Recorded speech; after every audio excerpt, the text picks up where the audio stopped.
ఓం శ్రీ గురుభ్యో నమ. శ్రీలలిత త్రిశతి ఈనాటి నామము. సర్వమాత.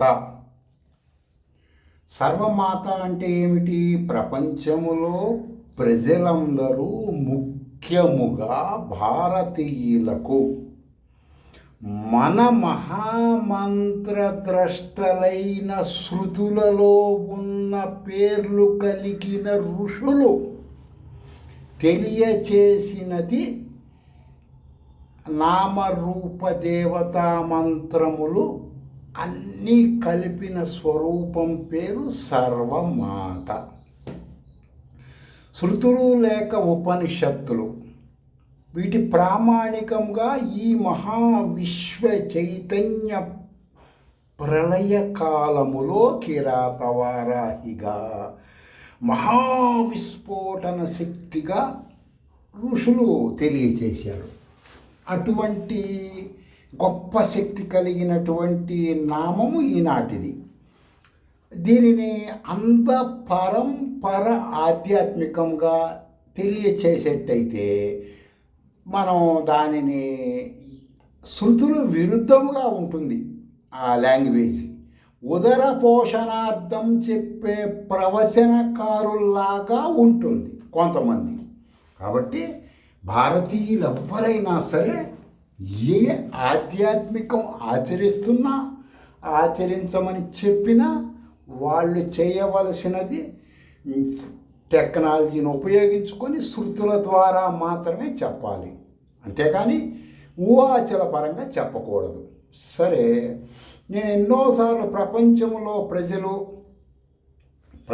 ప్రజలు ఉదాహరణకి గల్లీ నుంచి ఢిల్లీ వరకు ఎంతో పెద్ద పెద్ద చదువులు చదివి విజ్ఞాన శాస్త్రరీత్యా నోబెల్ అవార్డు వచ్చిన వాళ్ళు కూడా కొంతమంది ఫిజికల్గా ఆధ్యాత్మిక కార్యక్రమాలకు ప్రత్యక్షంగా పరోక్షకంగా సహాయ సహకారాలు అందించటం, వెళ్ళటం, రావటం, చెయ్యటం, ఆచరించటం ఇవన్నీ చేస్తూ ఉంటారు.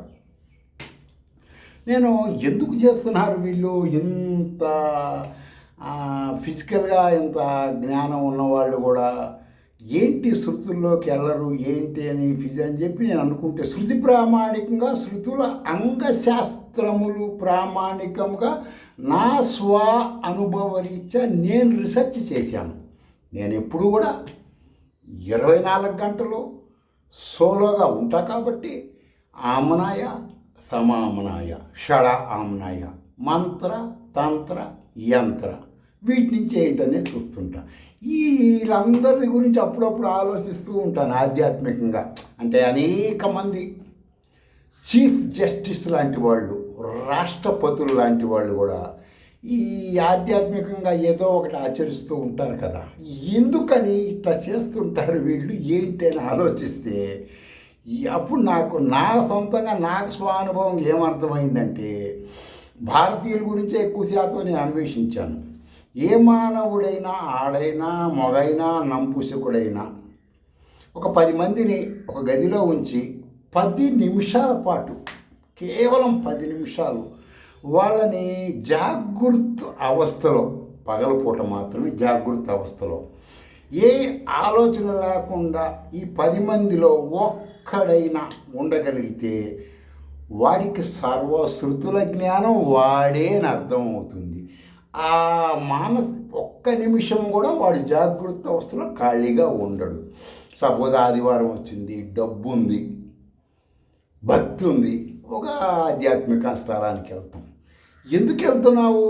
సెలవు రోజు, డబ్బు ఉంది, నీ మనసు చెప్తూ ఉంది.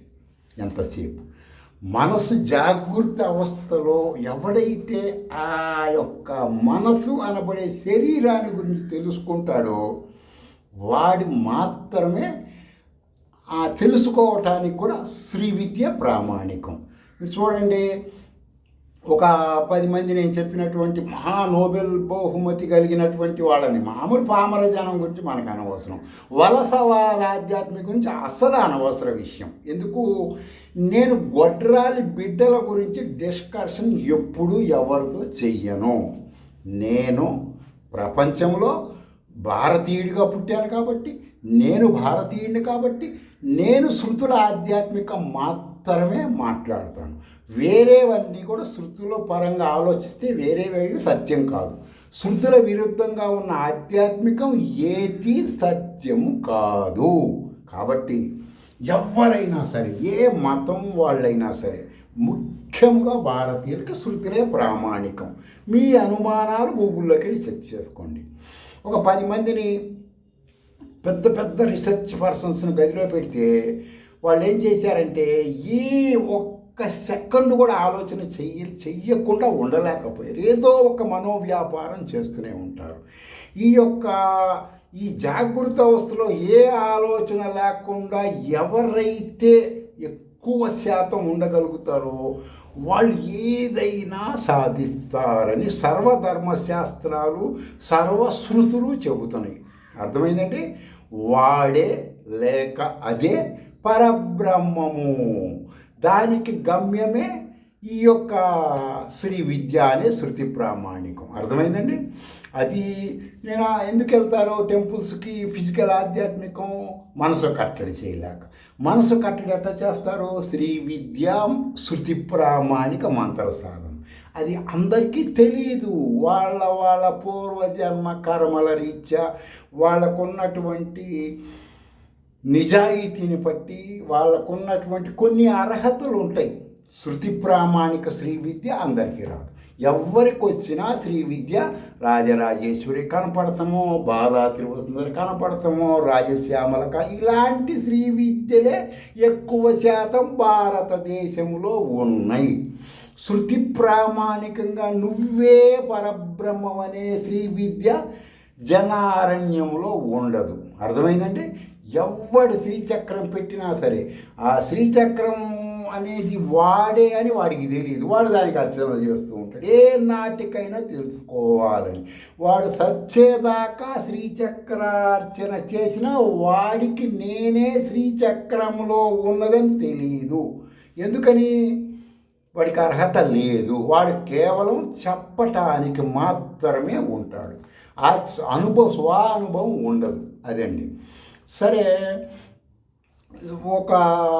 దీనిని ఏ మానవుడైతే మనోవ్యాపారాన్ని బ్రేక్ చేస్తాడో వాడి యొక్క విధానము, వాడి లైఫ్ స్టైలు, సపోజు ఏ వలసవాద ఆధ్యాత్మిక పరులైనా ఈ శ్రీ విద్యలోకి వచ్చి మనోవ్యాపారాన్ని బ్రేక్ చేస్తే వాడికి యూనివర్సల్ జ్ఞానం తెలుస్తుంది. పరమహంస యోగానంద కంటే ఎక్కువ తెలుసుకోవచ్చు. ఆ విధంగా శృతి ప్రామాణిక శ్రీ విద్య ద్వారానే ఇవి తెలుసుకోవచ్చు అన్నమాట. వేరే రకమైనటువంటి దానివల్ల తెలియదు.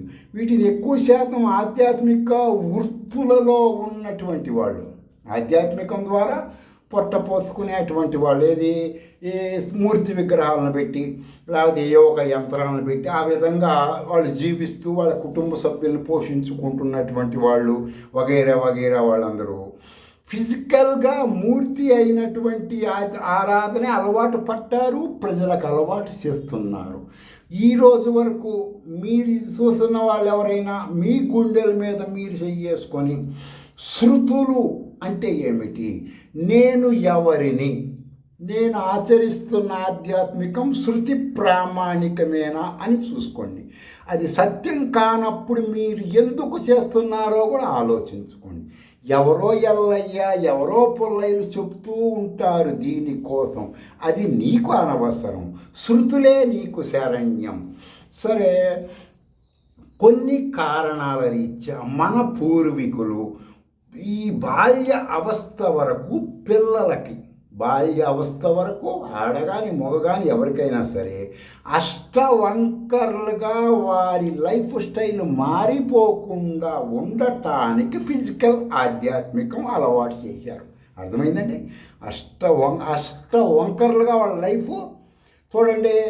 మన పూర్వీకులు చెప్పిన ఆధ్యాత్మికం ఆచరించినటువంటి ఆడవాళ్ళు ఏ కులములో ఉన్నా, మహాసనాతన కులంలో మేము పుట్టామనుకున్న ఆడపిల్లలైనా సరే మీరు ఒక్కసారి విద్యాశాఖ దగ్గరికి వెళ్తే చదువుకున్నటువంటి వాళ్ళలో ఎంతమంది చూడండి, వాళ్ళు ఎంతమంది వర్ణ సంకరణము లేకపోతే అసలు చెప్పుకోవటానికి అసహ్యకరంగా ఉంటాయి కొన్ని జీవితాలు.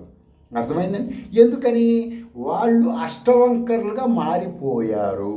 అష్టవంకరులుగా మన భారతీయులు మారకుండా ఉండటానికి మన ఋషులు మనకి ఫిజికల్ ఆధ్యాత్మికం ఈ టీనేజ్ వయసులో అలవాటు చేశారు. ఆ అలవాటు ద్వారా కొన్ని మంచి అలవాట్లు ఇప్పుడు చెప్పుకుంటే, ఇప్పుడు నిన్న మీకు వీడియోలో కుంకం గురించి చెప్పాను. ఇట్లా ఈ విధంగా మన ఋషులంతా ఏం చేశారంటే సైన్స్, శృతులు అంటే విజ్ఞాన శాస్త్రానికి సంబంధించిన ఆధ్యాత్మికం ఆ రూపేణ వాళ్ళు చెప్పారు. నీకు అర్థం కాలేదని అది సత్యం అనుకుంటే ఎట్లా? కాబట్టి ఈ విధముగా శృతుల్లోకి వెళ్లకుండా ఆధ్యాత్మికం మీరు ఏ ఆధ్యాత్మికం ఆచరించినా అది మిమ్మల్ని ఉద్ధరించదు. అర్థమైందండి? మీకు చెప్పిన వాళ్ళని ఉద్ధరిస్తుంది, మిమ్మల్ని ఉద్ధరించదు. సరే, కొంతమందికి మానసికమైనటువంటి డిసీజులు ఉంటాయి. అంటే మానసిక డిసీజ్ అంటే మీరు గూగుల్లోకి వెళ్ళి మానసిక సమస్యలు అంటే ఏంటంటే ఇప్పుడున్న ఆచరిస్తున్నటువంటి ఆడ మొగ అటువంటి వాళ్ళు చేస్తున్న పనులన్నీ మానసిక రోగములుగా అవి చూపిస్తుంది గూగుల్ విజ్ఞాన శాస్త్రరీత్యా. ఇటువంటి వాళ్ళని ప్రాచీన కాలంలో ఋషులు ఆలోచించి వాళ్ళ కోసం ఈ భయంకరమైన మూర్తుల విగ్రహాలతో ఆధ్యాత్మికం ఏర్పాటు చేశారు. అటువంటి వారిని ఇప్పుడు ఆ మానసిక ఫీలింగ్స్ కొంతమంది ఓవరకు ఇల్లు తుడుస్తూనే ఉంటారు 24 గంటలు, కొంతమంది చేతులు కడుక్కుంటూనే ఉంటారు, కొంతమంది దాంట్లో తోముతూనే ఉంటారు. ఇట్లా వగైరా వగైరా వగైరా అన్నటువంటి ఈ మానసిక రోగులందరూ కూడా కొన్ని భయంకరమైనటువంటి మూర్తుల విగ్రహాల ద్వారా వీళ్ళని కట్టడి చేయటం అనేది ఋషులు ఏర్పాటు చేశారు. అర్థమైందండి? ఎందుకని? ఇప్పుడు మానసికానికి జబ్బు వచ్చేసి వాడికి తెలీదు, వాడి కుటుంబ సభ్యులకి తెలియదు. ఈ మన సైక్రాటిస్ట్ ప్రాబ్లమ్స్ ఉన్నటువంటి హాస్పిటల్స్ చాలా తక్కువ ఉంటాయి. రెండు వచ్చేసి కొన్ని దేశాలలో గవర్నమెంట్ ఎంప్లాయీస్ అందరి చేత మనోవైజ్ఞానిక శాస్త్రం చదివిస్తారు. ముఖ్యంగా పోలీసు, డాక్టర్సు, రెవెన్యూ డిపార్ట్మెంట్ ఇలా ప్రజలతో సన్నిహిత సంబంధాలు ఉన్న వాళ్ళకి మనోవైజ్ఞానిక శాస్త్రం ఖచ్చితంగా కొన్ని దేశాల్లో నేర్పిస్తారు. దానివల్ల లంచాలు తీసుకోరు, వాళ్ళకి అసలు అత్యంత గొప్పగా వాళ్ళ సర్వీస్ ఉంటుంది. సరే, ఇక్కడ అది లేదు కాబట్టి భారతదేశంలో మన ఋషులు ఈ యొక్క ఆధ్యాత్మిక రూపేణ ఈ యొక్క పేషెంట్లకు పెట్టారు. చూడండి, అమావాస్య రోజు వస్తుంది, కొంతమంది సైక్రాటిస్ట్ ప్రాబ్లమ్స్ ఉంటారు, వాళ్ళకి శృతుల జ్ఞానం ఉండదు. శృతుల జ్ఞానం ఉన్నవాడైతే అమావాస్య రోజు గ్రహాలు అలా అలా తిరిగేటప్పుడు దాని ప్రభావం రీత్యా ఉన్నటువంటి కొన్ని డిస్టర్బెన్సులు రీత్యా వీడికి అనీజీగా అస్తవ్యస్తంగా ఉండకుండా ఆ సౌండ్ ఉన్న మంత్రం, శ్రీ విద్యా మంత్రం చేశాడు అనుకోండి.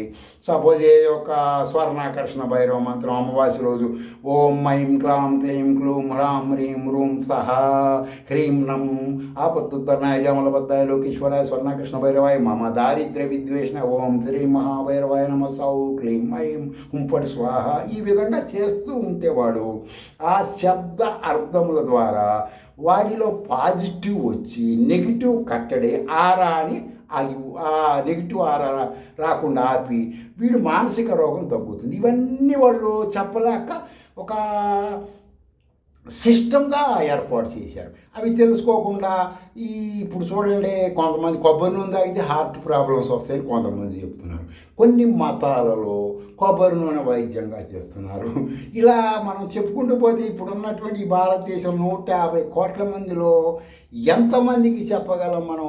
కాబట్టి ప్రతి ఒక్కళ్ళు మేము బాగుపడాలి, మేము ఆరోగ్యంగా ఉండాలి, ఆర్థికంగా బాగుండాలి, కుటుంబంగా బాగుండాలి, సమాజంలో మేం బాగుండాలి, మాతో సమాజం బాగుండాలి, మాకెవ్వరితో విరోధం ఉండకూడదు, ఎవ్వరూ మమ్మల్ని విరోధంగా చూడకూడదు.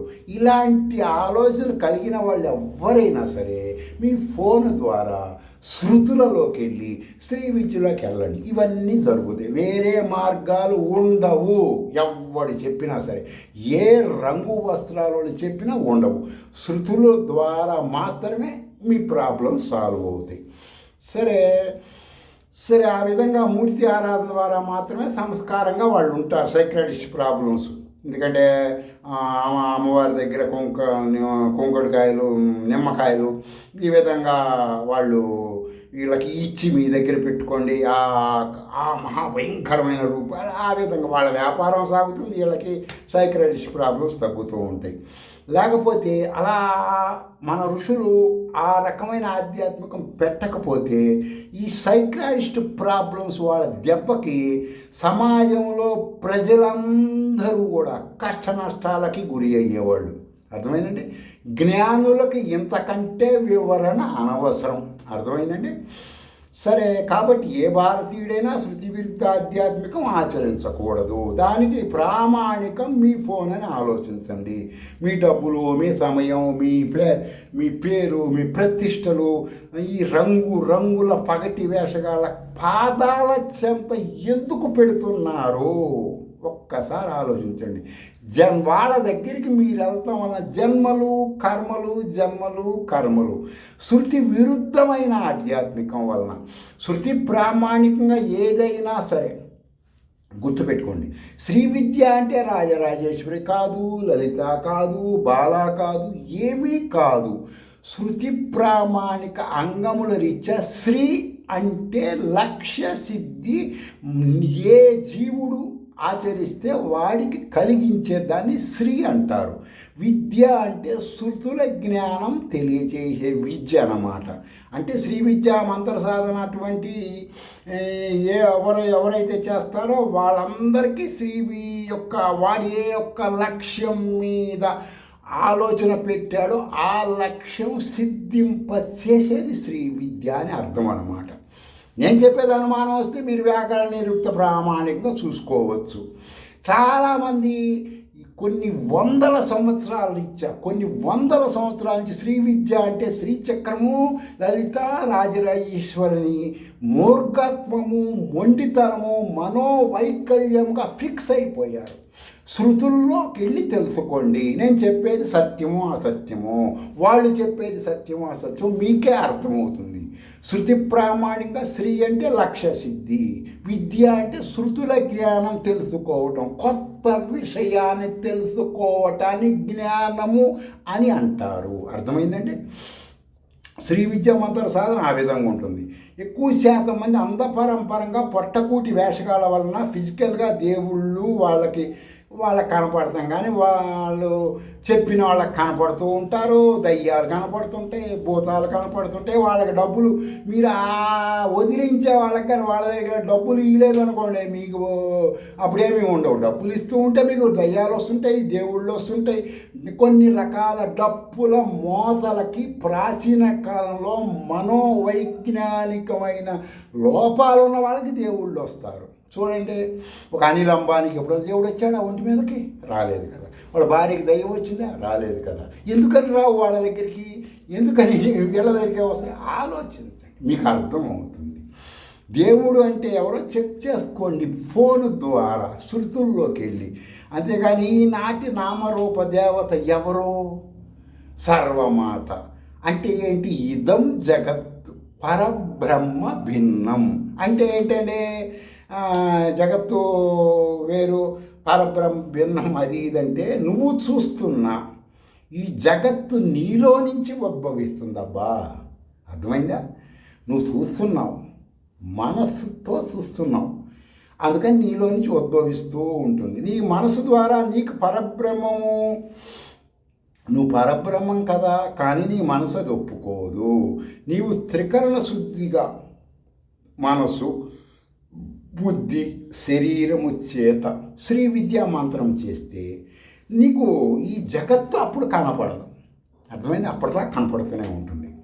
నీవు ధరించిన వస్త్రం ఏ విధముగా, నేను ఇప్పుడు షర్టు ఏదో ఒకటి వేసుకుంటారు కదా ఎవరో ఒకళ్ళు, అది ఏ విధంగా ఉంటుంది, ఓత ప్రోతములాగా ఉంటుందో అదే విధముగా నీ జాగృత స్వప్న సుషుప్తి అవస్థలు ఉంటాయి ఓత ప్రోతములాగా. అంటే నీ వస్త్రములో అడ్డముగా నిలువుగా దారాలతో వస్త్రం ఏ విధంగా వేరు చేయలేకుండా దారాలు ఉంటాయో అదే సూత్రం ప్రకారం ఈ విశ్వము నీలో ఉంది. దాని గుట్లు, దాని మట్లు, దాని గట్లు శ్రీ విద్య ద్వారా మాత్రమే తెలుస్తాయి, వేరే హోప్స్ లేవు. అది శృతి ప్రామాణిక శ్రీ విద్య మాత్రమే, అంద పరంపర శ్రీ విద్య ద్వారా కూడా కాదు. మీరు ఏ శ్రీ విద్యా మంత్రం చేసినా అది శృతిలోకి వెళ్ళి తెలుసుకోవచ్చు, చూసుకోవచ్చు. అర్థమైందండి? లేదా దానికి సంబంధించిన వివరాలన్నీ మీరు కష్టపడితే కనపడతాయి శృతుల్లో. సరే, ఈనాటి సర్వమాత అంటే నీవు నామరూపములు, నీ యొక్క నామరూపములు నీకు లేకపోతే నీ చేతికి ఉన్న అంగము అయిన ఈనాటి నామరూప దేవత, ఉంగరం వెళ్ళిన అనామిక అంటారు. అర్థమైందండి? అలాగే ఈనాటి నామరూప దేవత నీలో ఉంది అని అదే సాక్ష్యము. ఆ దేవత సర్వులకు వాళ్ళు ఎవరికి వాళ్ళు కల్పించుకుంటున్నారు, క్రియేట్ చేస్తున్నారు. ఈ రూపము దేవత నువ్వవుతావు, అది ఇది ఈ విధంగా అన్నమాట. ఎప్పుడైతే నీకు నీ నామరూపములు శ్రీ విద్యా మంత్రం చేస్తూ మనసు పని చేయని స్థితికి నువ్వు తీసుకెళ్తావో నీకు ఆటోమేటిక్గా సర్వమాత అంటే నువ్వే నేనే అని అర్థమవుతుంది. జన్మలు కర్మలు అప్పటిదాకా వస్తూనే ఉంటాయి.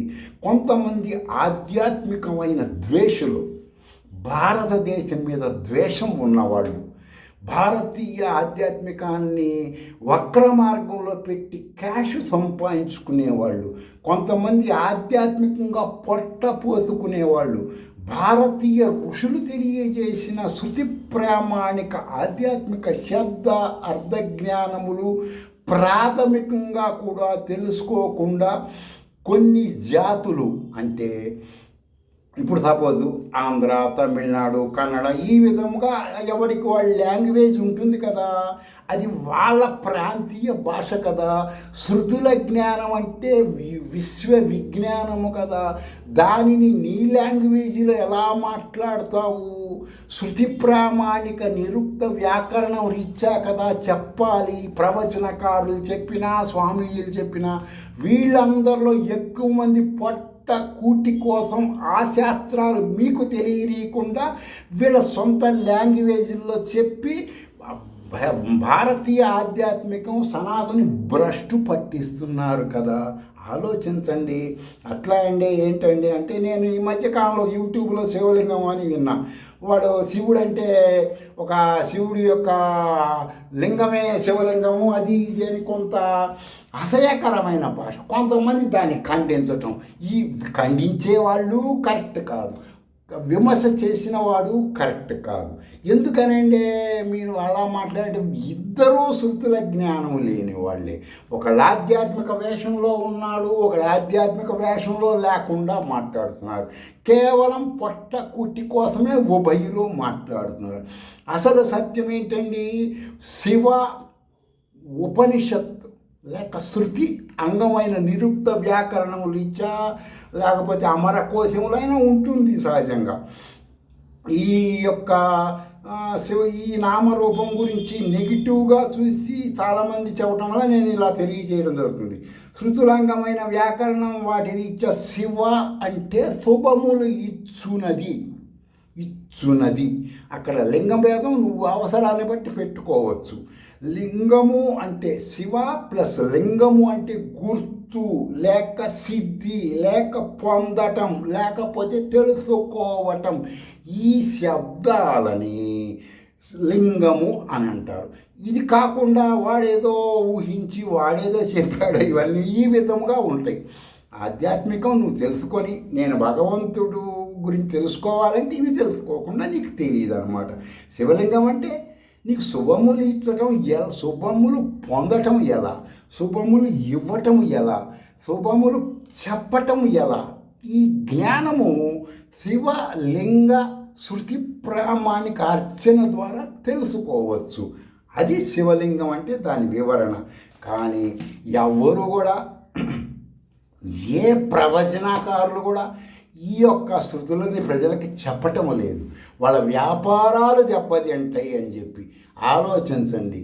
మీరు మీ యొక్క బర్త్, పుట్టటం, దేనికి పుట్టావనే అర్థం నువ్వు ఎప్పుడైనా సరే జీవితంలో చనిపోయేలోపు ఒక్కసారైనా నేను ఎందుకు పుట్టాను, ఎలా చస్తాను, ఎలా చావాలి, ఎలా చావకూడదు, ఎలా పుట్టాలి, మళ్ళా ఈ ఉన్నతంగా ఎలా వెళ్ళాలంటే శృతులలోకి వెళ్తేనే తెలుస్తుంది.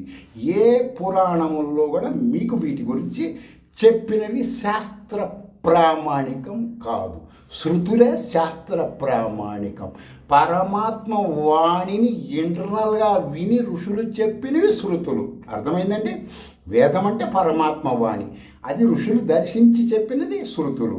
ఈ విధంగా నేడు ఫిజికల్గా ఆధ్యాత్మిక ఎక్కువ శాతం మంది ప్రవచనకారులు, ఎక్కువ శాతం మంది స్వామీజీలు, పీఠాధిపతులు, మఠాధిపతులు, అవధూతలు, బాబాలు, ఫకీర్లు అందరూ కూడా శృతుల యొక్క అంగముల జ్ఞానం లేకుండా, ఇప్పుడు సత్యం కఠినంగా ఉంటుంది చెప్పాలి కదా. ఇప్పుడు వర్ధంతి చేస్తున్నారు శ్రీ విద్యా ఉపాసకులు ఎంతోమంది నాకు తెలిసి ఫిజికల్ ఆధ్యాత్మికం ఆచరించే శ్రీ విద్యా ఉపాసకులు వర్ధంతి చేసుకుంటున్నారు. వాళ్ళ ఇంట్లో కుటుంబం చచ్చిపోతే ఈరోజు మా నాన్న చచ్చిపోయాడు, మా నాన్న వర్ధంతి, మా తాత వర్ధంతి అంటే శృతి ప్రామాణికంగా ఎక్కువ కాలం నువ్వు జీవించడం ఎలా అని తెలిసే శబ్దాన్ని వర్ధంతే అని చెప్తారు. మీకు ఈ యొక్క లాంగ్వేజ్ కావాలంటే శృంగేరి వాళ్ళకి సంబంధించినటువంటి బుక్స్ నెలలా పంపిస్తారు, వాటిల్లో వీటి గురించి తెలుసుకోవచ్చు. ఫిజికల్గా చాలామంది సనాతనమైన కులాలలో మేము పుట్టాం, మేము అది ఇదని రంగురంగుల వేషాలు వేసుకున్న వాళ్ళు కూడా వర్ధంతులు చేస్తూనే ఉంటారు. పేరుకు మాత్రం అది చేసేది. ఇది ఆలోచించండి. మిమ్మల్ని మీరు ఎడ్యుకేషన్ తీసుకోండి. వాళ్ళు కూటి కోసం చెప్పిన ఆధ్యాత్మికం ఆచరించద్దు. శృతులలోకి వెళ్ళండి, నిజము తెలుసుకోండి. ఈనాటి నామ రూప దేవత జ్ఞానం ఎలాంటిదంటే ఎవడు తెలుసుకుంటే వాడికి సర్వమంత్ర, సర్వతంత్ర, సర్వయంత్ర జ్ఞానం వస్తుంది. అది ఈనాటి నామ రూప దేవత యొక్క మహా విశేషమైనటువంటి మంత్రం. అది సర్వమాత అనేది. అంతేకాని మీరు ఎంతసేపు అయినా సరే, ఎంత కాలమైనా సరే, by birth to by death ఏ ఆధ్యాత్మికం ఫిజికల్గా ఎవరు చెప్పింది ఆచరించినా బెనిఫిట్స్ శాస్త్రీయ పరంగా రావు. ఇది సత్యం. యాదృచ్ఛికముగా నీకు కలిగిన లాభ నష్టములు ఆ అకౌంట్లో వేసి నువ్వు మానసిక ఆనందం అనుభవించటమే. శృతి ప్రామాణికమైన ఆధ్యాత్మికం ద్వారానే నువ్వు అమితానందం అనుభవించే జ్ఞానం తెలుసుకుంటావు. స్వస్తి.